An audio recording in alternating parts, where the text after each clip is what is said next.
what are some of the differences between old school and new school kind of philosophies of laundromats? Because I'm very intrigued at where the industry's heading right now. I think it's changing more now than it ever has before, and like faster. So I'm curious what your thoughts of what the kind of old school mentality versus sort of a newer school mentality of laundromat ownership. I 100% agree with you that it is changing. And I think it's because there's a whole new breed coming in. But not only are they coming in, they have access to information like these podcasts and private Facebook groups. The old school laundromat guys, that they have their equipment 20, 30 years. They learn how to fix everything that under the sun, and they don't raise prices. They just they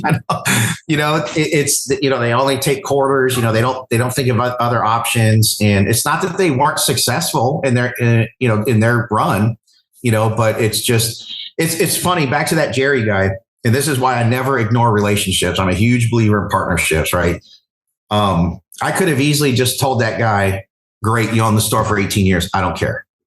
You're dismissed, right? I could have easily told that guy, but then what, right? It led to him teaching me how to maintain the machines, him teaching me how to fix the machines. He would even tell me that particular store before the summer season, you want to open up all the top loaders and replace any belts that are starting to look bad, right? Like, I would have missed out on all of those golden nuggets.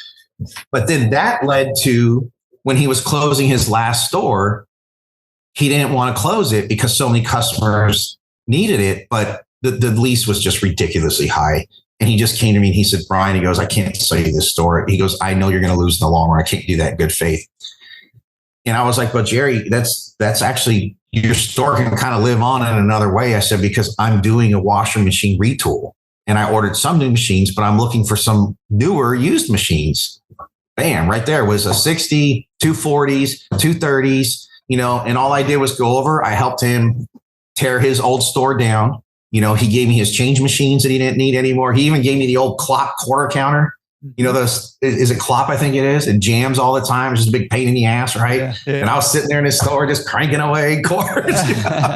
But while I was there helping him tear down his store, he's like, hey, all these motors right here for these dryers, they're the same as your dryers. Go ahead and take them. All these parts, go ahead and take them. They'll work on your machines.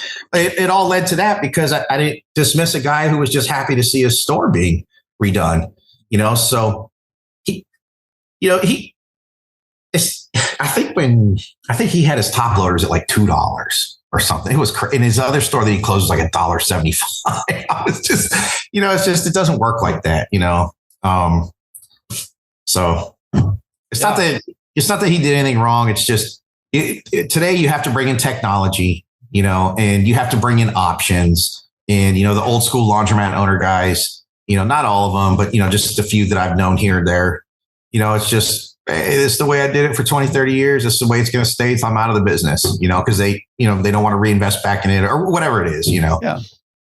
And I see a lot of the same things. And like you said, there's nothing wrong with either model. Really. It's not a right or a wrong, but it is hey, the world is a lot different than it was even 20 years ago. There were no smartphones like 20 years ago, I mean? Like it's changed. I don't even think there was flip phones yet.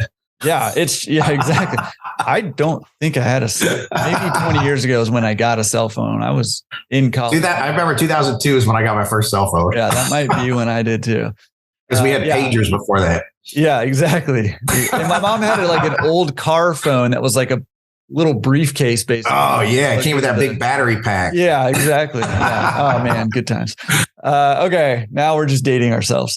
But I mean, things are changing, right? And so, the one caution I would say to anybody who's kind of clinging to that old school model, some of the things that you just said is things are changing, like I said, faster than ever, I think, in our industry and in our world. And if you don't adapt at least a little bit with that, then I think that a lot of laundromat owners will be left behind. And a lot of laundromats that have served communities for a long time will kind of slowly devolve into zombie mats or just go out of business. And so, or an opportunity.